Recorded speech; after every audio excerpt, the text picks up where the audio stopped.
이제 4장 안에서 본 법당. 자, 182쪽 보시면요. 부처님은 손으로 사인을 보낸다. 사실 이 책을 쓸 때 제일 먼저 썼던 항목이 사실은 이 항목이었습니다.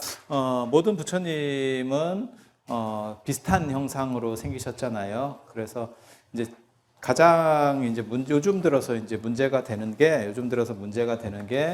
부처님 이름 앞에다가 이렇게 부처님 불상 앞에다가 이름표 다는 거. 그래서 그거는 사실은 맞는 건 아닙니다. 그래서 어른은 이름표를 다는 게 아니에요. 그러니까 학교에서도 선생님은 이름표를 다는 게 아니고 학생들은 이름표를 다는 거고, 그 다음에 조정에서도 풍계석에 쓰면 신하들은 쓰는 그런 풍계석에 쓰는 거고, 그 다음에 지조는 그러니까는 임금은 그냥 딱 있는 거지. 어른이 이름표를 단다는 건 사실은 굉장히 좀 문제가 있는 거죠. 그래서 이름표를 그렇게 붙이는 것은 올바르지 않습니다. 그러니까 이름표라고 하는 게 이제 좌불 이렇게 있으면 이 앞에다 이렇게 팻말같이 이렇게 해서 요즘 만들잖아요. 삼각형으로 만들기도 하고 그런 것들은 올바르지 않습니다.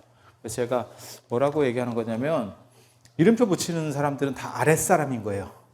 윗사람이 아닙니다. 그러면 예배하는 사람이나 스님들보다 부처님이 밑에가 되는 거예요. 그건 있을 수도 없는 비상식적인 행동이고, 신도들의 편의를 위해서, 그 다음에 좀 더 이렇게 불교 포교를 위해서 한다면, 한쪽에 약간 투시처럼 이렇게 해서 이렇게 눕기 딴다 그러는데, 이렇게 형태를 따서, 그러니까 부처님이 이렇게 세 분이 계시면, 이 옆에다가 이렇게 해서 따로 하나를 만들어서 이렇게 형태 놓고 여기다 이렇게 써서 내용을 쓸 수 있도록 아크릴로 하나 만들면, 그럼 간단하게 끝납니다. 근데 이 앞에다가 이렇게 예배 존상 앞에다가 이름을 넣는다는 거는 굉장히 비상식적인데 요즘 의외로 저런 일들이 굉장히 많습니다. 그래서 우려할 정도 수준? 누가 또 몇 명 하니까 또 따라해요. 저게 그렇게 할 수 있는 상황들은 아닙니다. 그거는 예배 대상으로서 여기지를 않는 거예요. 무슨 박물관 같은 상황으로 보는 거죠.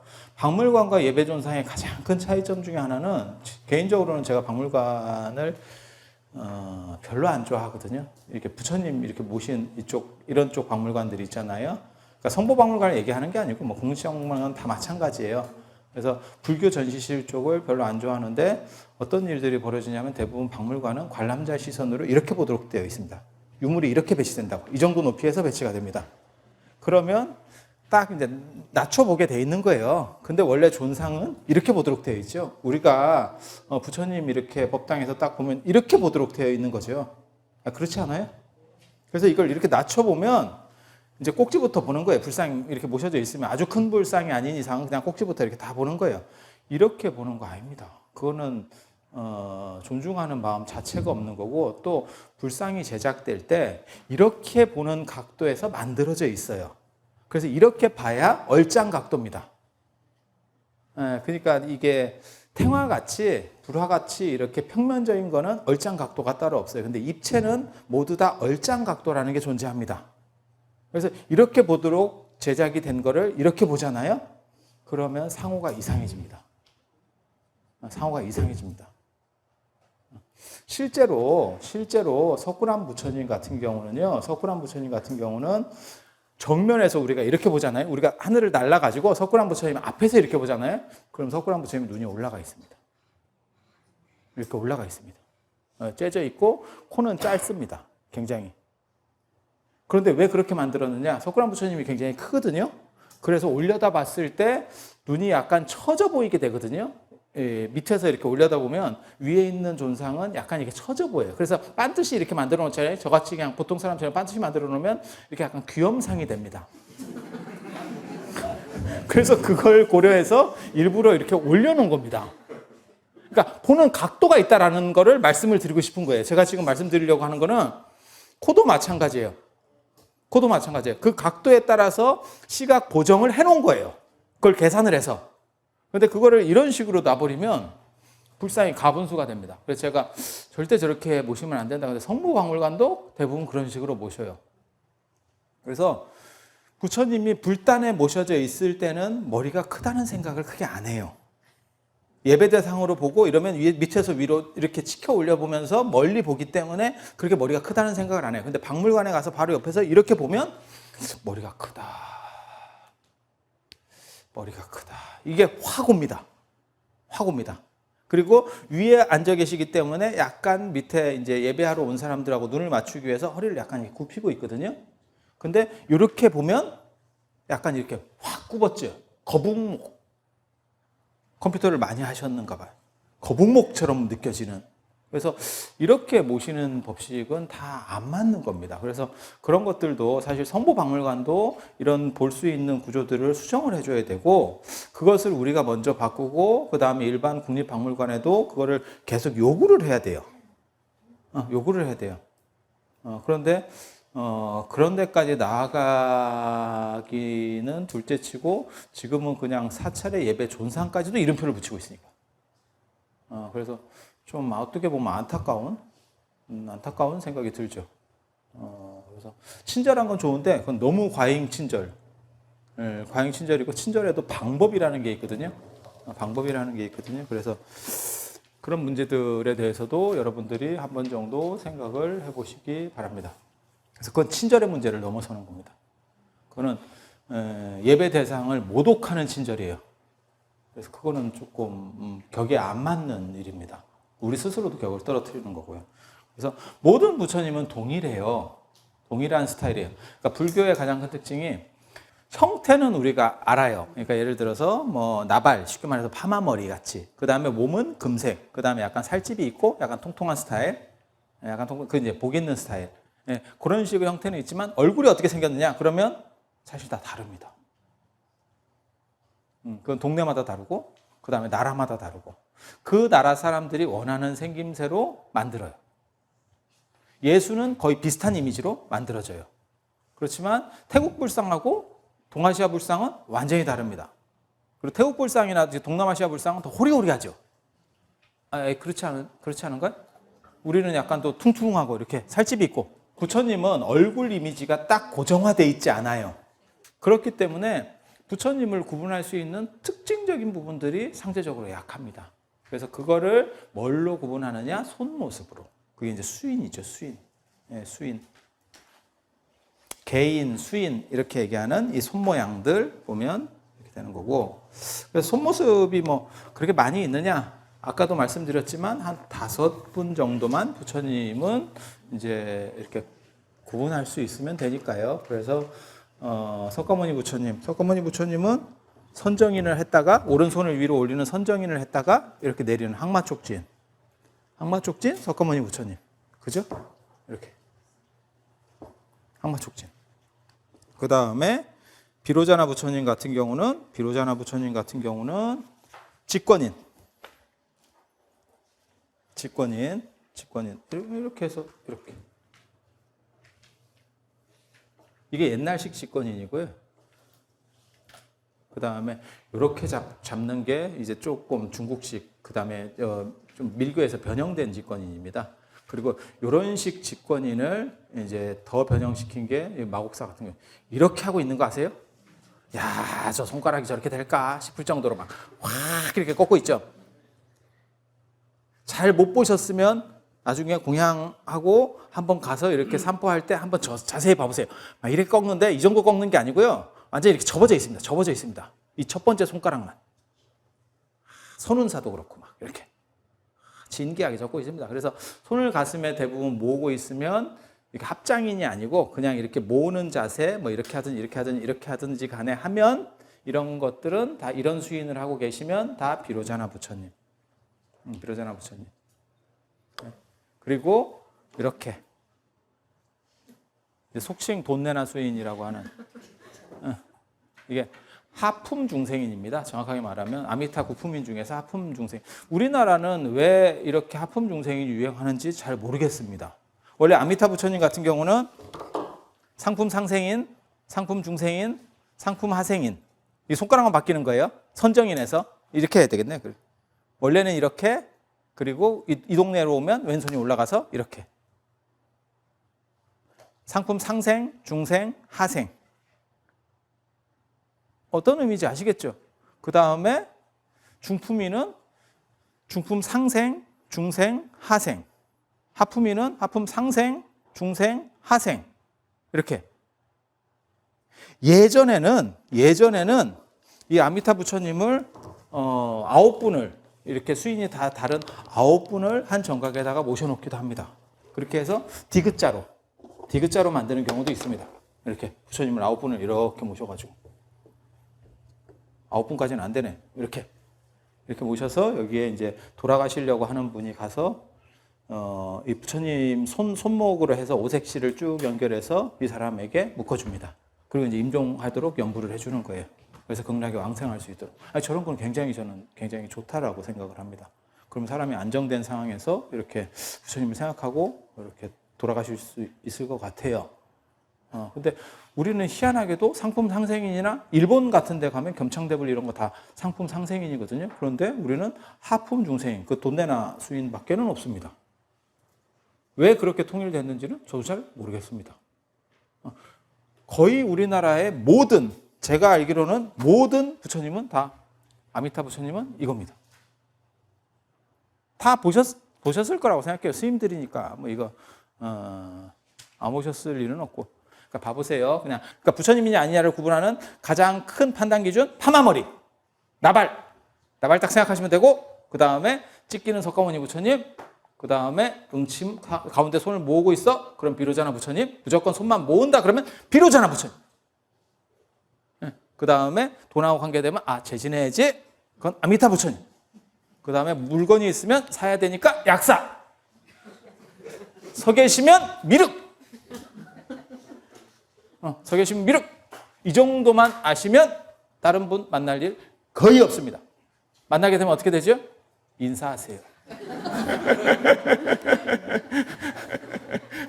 진짜 만날 일 거의 없어요. 만나뵐 일 거의 없어요. 그래서 그 정도 생각하시면 되고, 그게 이제 수인으로 구분하는 거죠. 왜냐하면 부처님의 생김새적인 다름, 그러니까 얼굴 모습의 다름에 대한 차이가 부족하기 때문에 손을 통해서 그 다름을 표현하고 있는 거죠.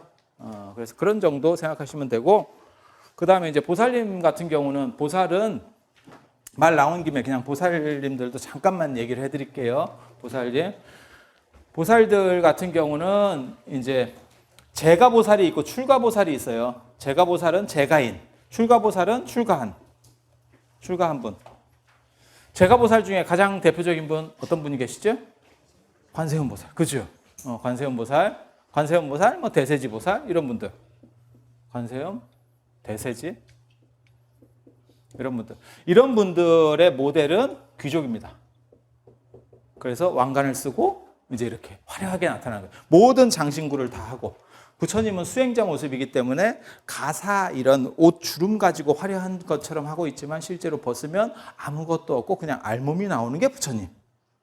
수행자니까 장신구를 착용할 수 없으니까.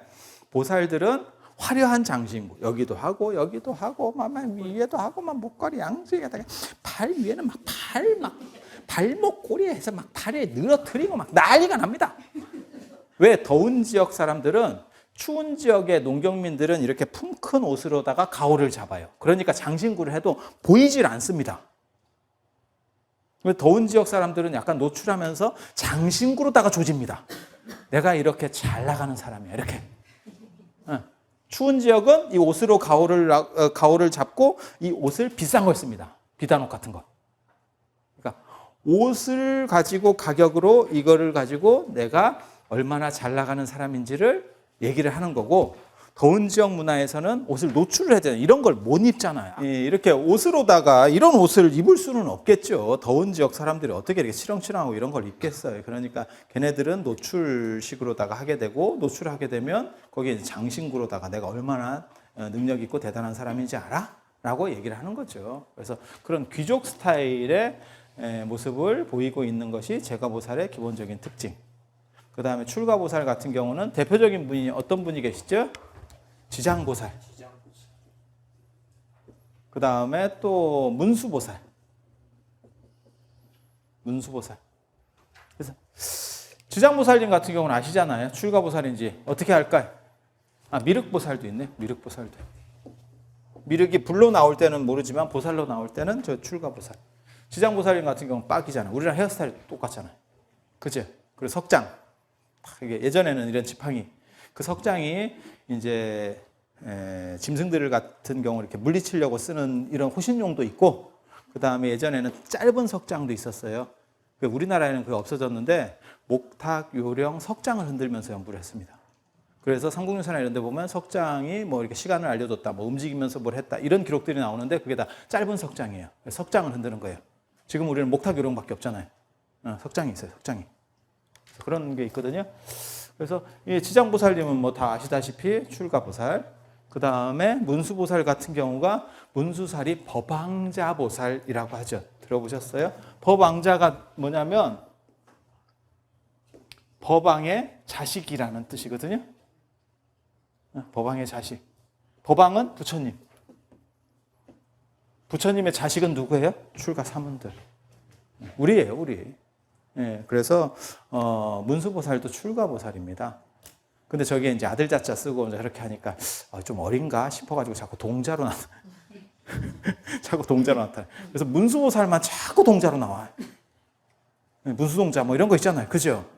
그러더니 이제 그 문수동자가 이제 어떤 때는 알바해가지고 500년 전에 때밀이의 시조로 상원사에서 이렇게 해서 문수보살님이 그 세조가 왔을 때 이렇게 딱 밀다가 그때 유명한 게 있잖아요. 문수보살님이 다 밀고 돌아.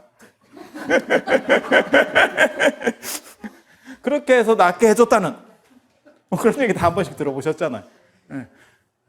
그래서 문수보살, 미륵보살 같은 경우도 이게 수행자, 부처님 당시에 진짜 계셨던 분이잖아요. 그래서 바라나시 가면, 인도의 바라나시 가보셨어요? 거기 가면 다메크스투파 이렇게 있잖아요.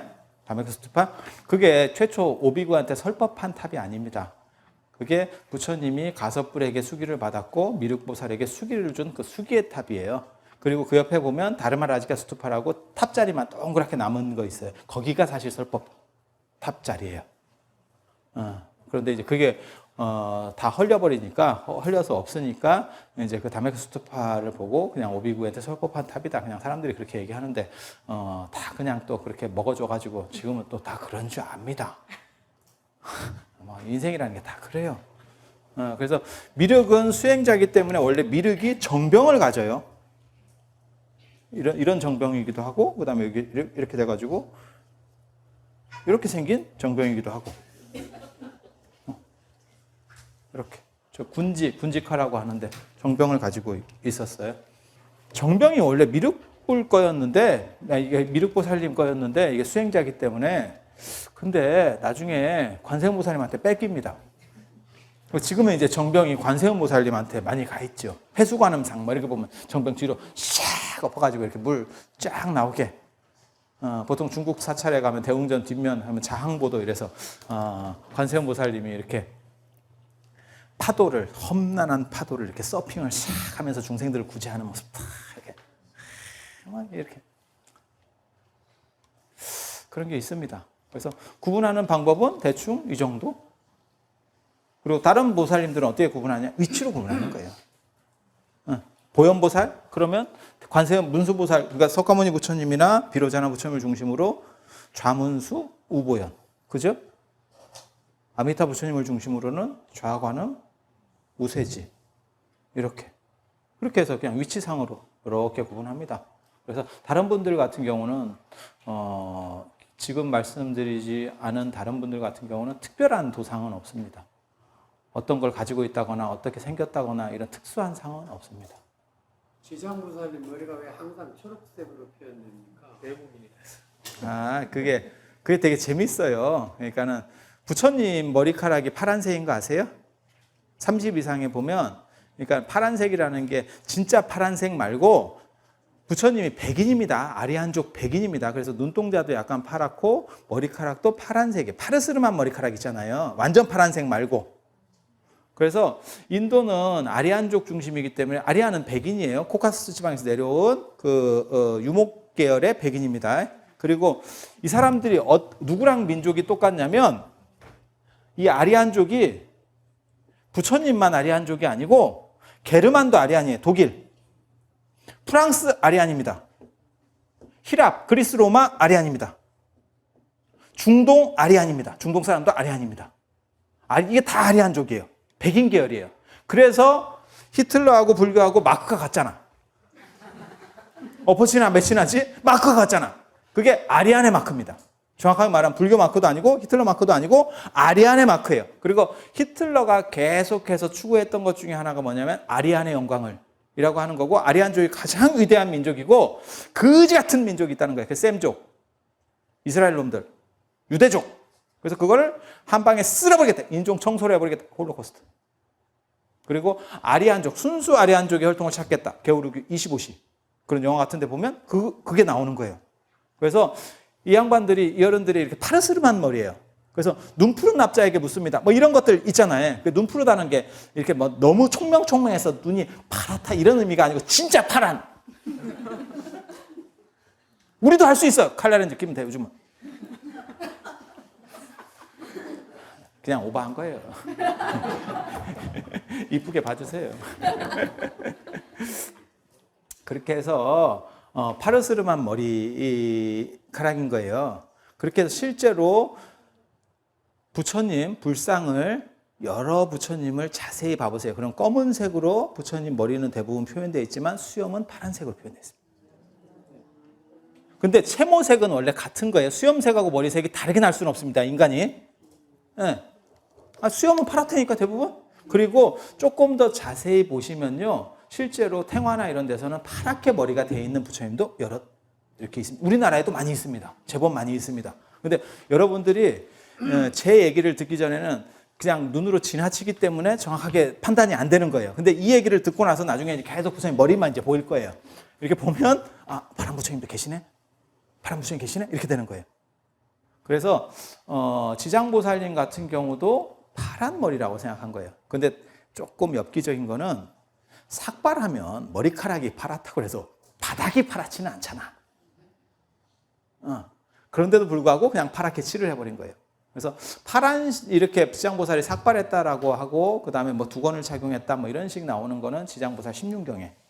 16경. 그리고 우리나라 지장보살로 제일 이제 명품, 그 다음에 잘 이렇게 조성된 부처님 같은 경우가 선운사 도소람 지장보살님. 가보셨습니까? 거기 보면 여기 이렇게 법륜 같은 걸 들고 계시죠? 그게 십륜경에 근거해서. 십륜이라고 하는 윤을 가지고 있다고. 윤, 차크라. 그래서 그렇게 된 겁니다. 그래서 머리를 파랗게 색을 칠하는 것이 꼭 맞지는 않지만 인도에서의 그러한 상징성들을 가지고 우리는 파랗게 칠해서 보통 지장보살님 같은 경우 두상이 이렇게 있으면 이렇게 한번 좀 진하게 칠하고 여기는 약간 연하게 칠하고 뭐 이렇게 해서 두 겹으로 이렇게 칠하는 경우들이 상당히 많죠. 그리고 이제 두건을 쓰는 모습으로 나오는 경우도 있고, 두건은 뭐에 해당한다고 보시면 되냐면 중동의 왕자들 이렇게 두건 쓰는 거 있죠. 중동 귀족들 이렇게 하면 흰색 이렇게 천 딱 해가지고 이렇게 동그라미 이렇게 해서 딱 링 꽂고, 그런 두건 생각하시면 돼요. 더운 지역 문화입니다. 지장보살 신앙이 확립되는 데가 중앙아시아 호탄 쪽이에요.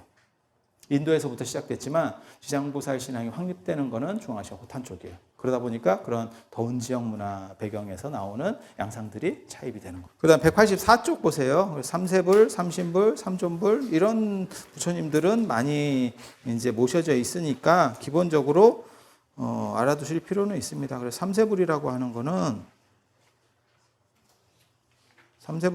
거는 시간적으로 연등 부처님, 석가모니 부처님, 미륵 부처님. 연등 부처님이 석가모니 부처님의 사실 바로 앞에 선배는 가섭불입니다. 그런 거 들어보셨죠? 과거 7불. 그래서 비바시불, 시기불, 비사불, 구르손불, 구나모니불, 가섭불, 석가모니불. 그죠? 그래서 바로 앞에 선배는 가섭 부처님인데, 왜 연등 부처님이 자꾸 이렇게 등장을 하냐면, 연등 부처님 때 석가모니 부처님이 당신은 이제 반드시 부처가 될 거예요 라고 하는 굳은 확약을 받게 되는 거예요. 그러니까 그때 결정성이라는 걸 받아요. 그래서 석보상절이나 이런 데서도 나오잖아요. 그죠? 우리 교과서에서 봤었잖아요. 그래서 연등 부처님. 그래서 연등 부처님을 중심으로 시간적으로 과거 연등 부처님, 현재 석가모니 부처님, 미륵 부처님 이러면 삼세불이라고 하는 거고, 삼신불은 비로자나 부처님, 석가모니 부처님, 노사나 부처님. 법신, 비로자나 부처님, 보신, 노사나 부처님, 화신, 석가모니 부처님. 이렇게. 삼신불. 그 다음에 삼존불이라고 안 하고 삼계불이라고 하는데, 이거는 공간적으로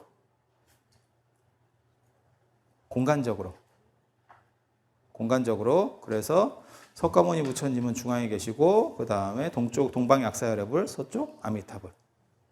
세계라는 표현이 있어요. 이게 시간이라는 의미고요. 이게 공간이라는 의미입니다. 그래서 삼세불 하면 시간적으로 과거, 현재, 미래. 그 다음에 삼존불 하면 공간적으로. 그리고 그냥 재밌는 수인 한 가지만 가르쳐 드릴게요. 드리면 수미산 수인이라고. 수미산 수인.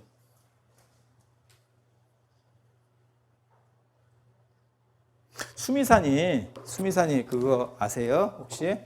수미산이 가운데가 이렇게 큰 산이 있고 그 주변으로 원래 수미산 주변으로 이게 이제 맨 산정이라고 생각하면 여기에 이렇게 4개의 이렇게 조그만 산들이 더 있어요. 수미산 맨 꼭대기에서 이렇게 나타나는 수미산이 이렇게 있으면 여기에 4개가 이렇게 첨성대가 생겼으면 여기 귓꽃이 이렇게 솟아서 원래 4개가 더 있어요. 산 형태를 보면. 그래서 앙코르와트 아시죠? 그러면 옥수수 같은 게 가운데 큰 거 하나 있고 4개가 탁탁탁탁 이렇게 돼 있거든요. 그게 수미산이에요. 수미산 디자인입니다. 그리고 뭐 부탄이라든지 뭐 네팔이라든지 가보면 대부분 그런 식 디자인으로 되어 있습니다. 가운데 큰 사원이 있고 4개가 이렇게 딱 배치 정방형으로 요새처럼 돼서 여기에 4개가 솟아 있고 가운데 큰 거 하나 이렇게. 그래서 이거를 수인으로 만드는 경우가 있어요. 그게 수미산 수인이거든요. 수미산 수인. 이걸 수인을 하고 있으면 모든 삿된 것들이 들어오지 못한다고 하는 아주 뭐 그런 수인이 있습니다. 이렇게 가운데 수미산과 4개의 산.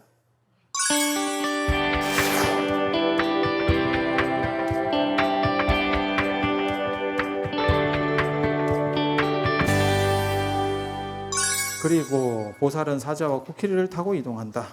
인도는 윤회론이니까 그래요. 여러분들이 어떻게 생각하시는지 모르겠는데 동물이 말한다는 개념이 있잖아요. 진짜 특이한 개념입니다. 그래서 서양 백인들이 우리나라에 왔을 때 가장 놀라운 TV 프로를 얘기할 때 뭘 얘기하냐면 동물농장. 동물농장 보면 이게 동물한테 더빙을 해주잖아요. 그래서 이게 굉장히 그럴듯하게 말을 합니다. 근데 듣고 보면 그런 것 같기도 하고 동물 표정이나 이런 걸 보면 그런 것 같기도 하고 막 이래요. 그런데 왜 서양 사람들이 그걸 굉장히 특이하게 보는 거냐면 유목문화는 동물을 잡아먹어야 되기 때문에 동물의 영혼이 있다고 생각하면 계속 죄스러워져요. 그래서 동물에는 영혼이 없습니다. 불교는 식물을 먹는 쪽의 문화이기 때문에 식물에는 영혼이 없다고 봅니다. 그러니까 어디까지 영혼이 있느냐가 어떤 걸 주식으로 삼느냐하고 관련이 돼요. 어떤 걸 주식으로 삼느냐. 자인화교는 식물에도 영혼이 있다라고 봐요. 그래서 걔네는 뿌리 채소는 먹지 않습니다. 무를 먹으면 무청만 먹습니다. 이해됩니까? 예, 그렇게 가는 거예요. 그래서 문화들이 달라요. 예, 문화들이 달라요. 그래서 동물이 말한다고 하는 개념은 윤회하기 때문에 동물도 지금은 상태가 안 좋지만 걔도 본질적으로는 인간과 별 차이가 없다라고 보는 겁니다. 지금은 제가 동물 껍질을 뒤지고 쓰고 있지만 본질은 얘도 사람이 될 수도 있는 거고 내가 동물이 될 수도 있는 거라고 보는 거예요. 그래서 모든 동물이 말하는 뉘앙스가 나오는 거, 그런 구조로 나오는 거는 전부 인도 문화입니다.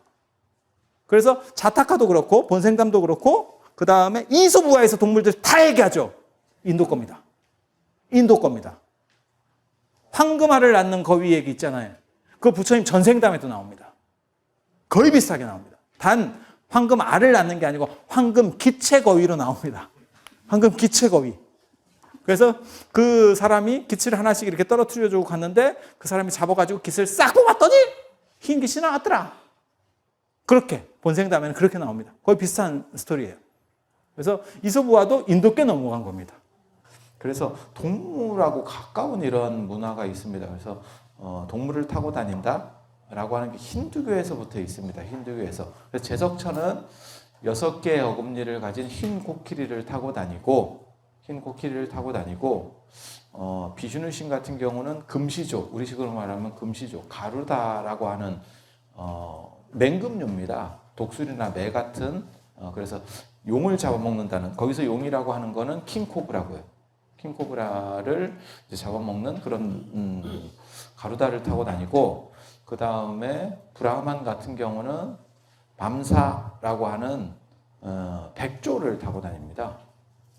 백조를 타고 다니고, 뭐 그렇게 이게 신들도 어떤 탈 것이 있어요. 탈 것이 있어요.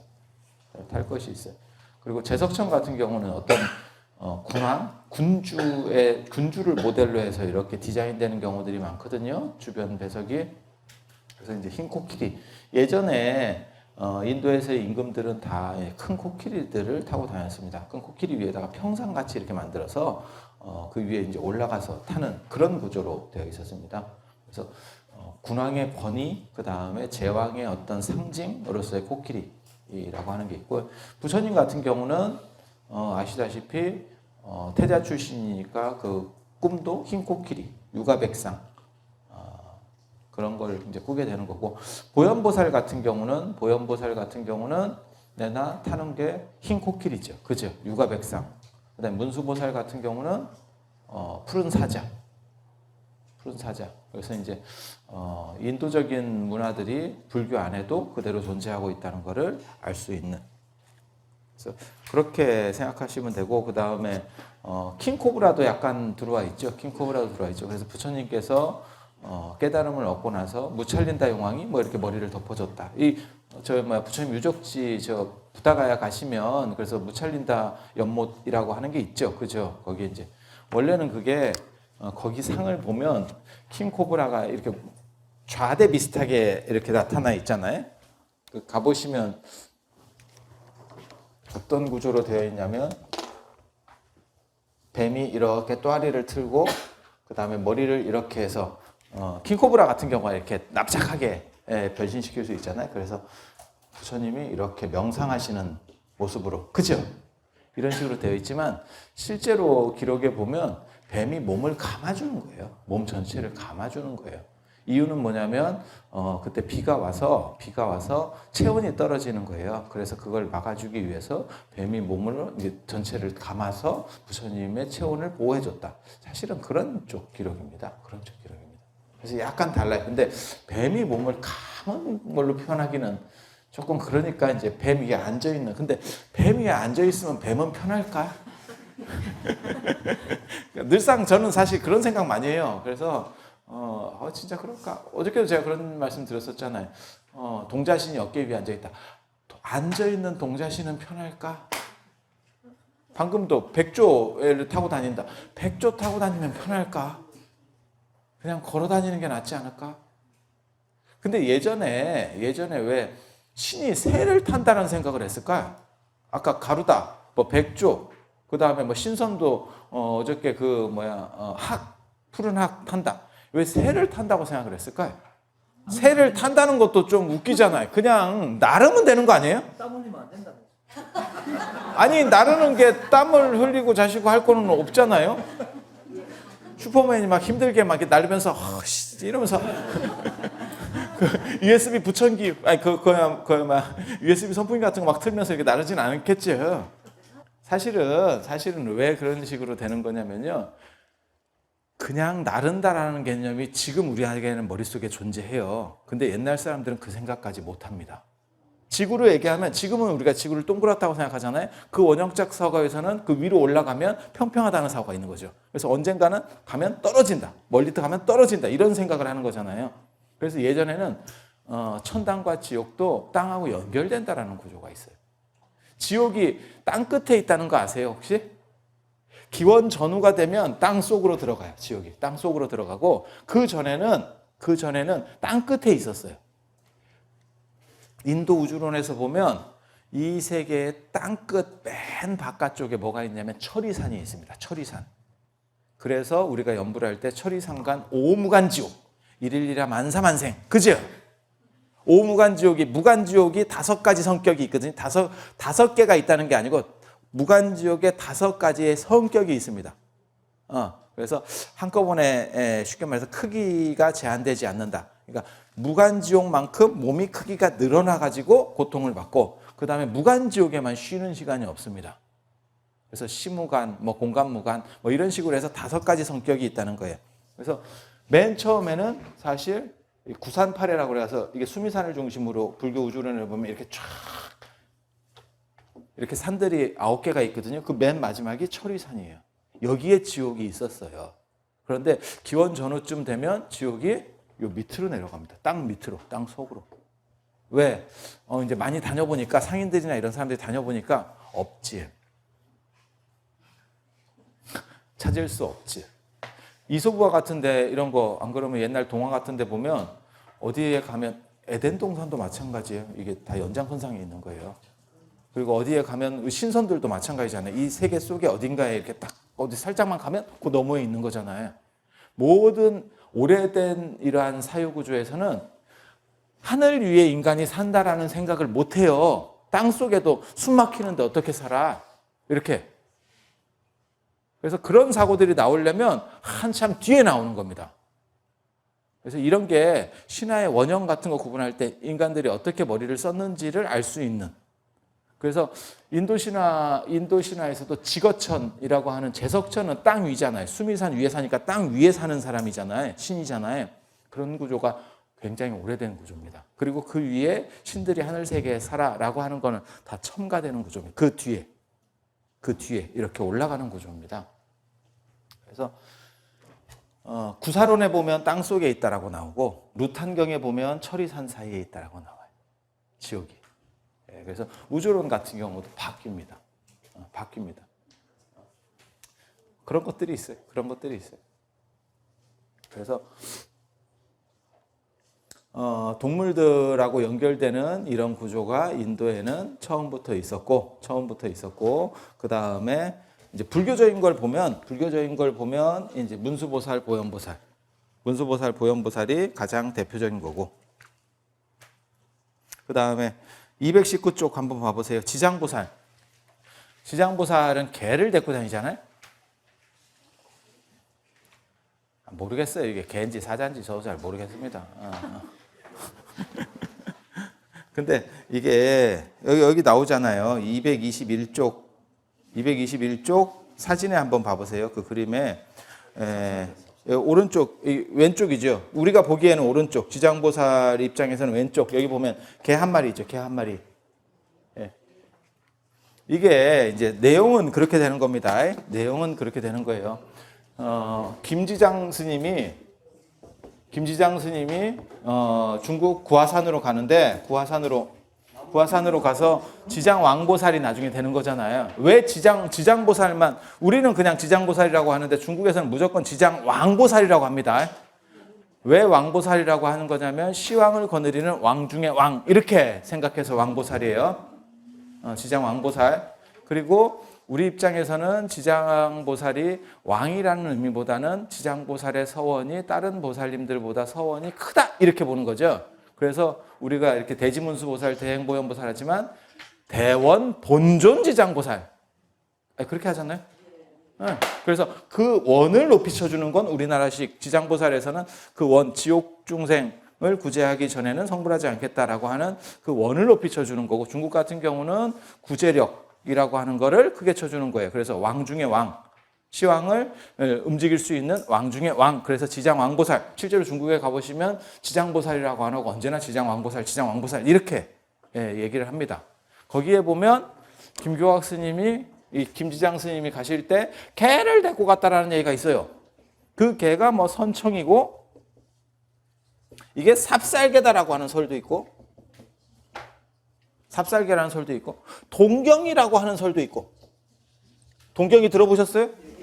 네, 경주개입니다. 경주를 고려시대 때는 동경이라고 했습니다.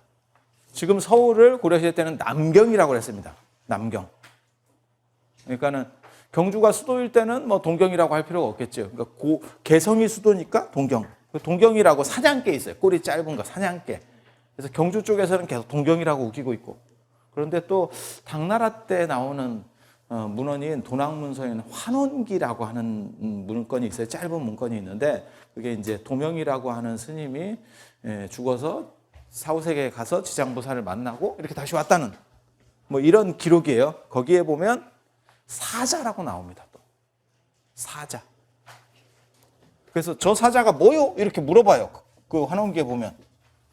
그랬더니 지장보살이 저거 문수보살을 변신한 사자야? 이러면서 또 문수보살하고 연결되는 이런 구조가 나옵니다. 그래서 정확하게는 잘 모르겠는데 뭐 이런 구조들이 있습니다.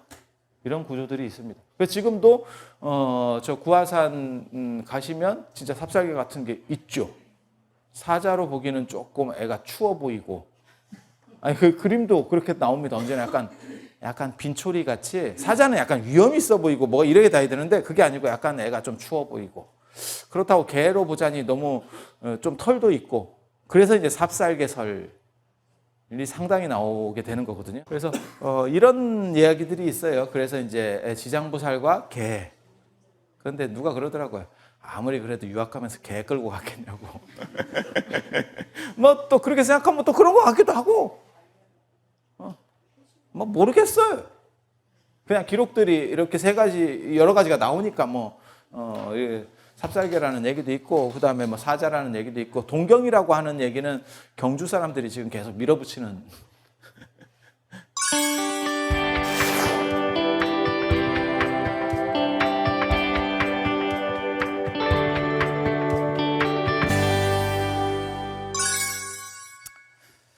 그런 정도 생각하시면 되고, 230쪽 또 한번 봐보세요. 불보살도 시대에 따라 유행이 있었다. 내일 또 이어서 할 수 있도록 그렇게 하겠습니다. 늦은 시간까지 들어주시느라고 감사합니다. 자, 고맙습니다.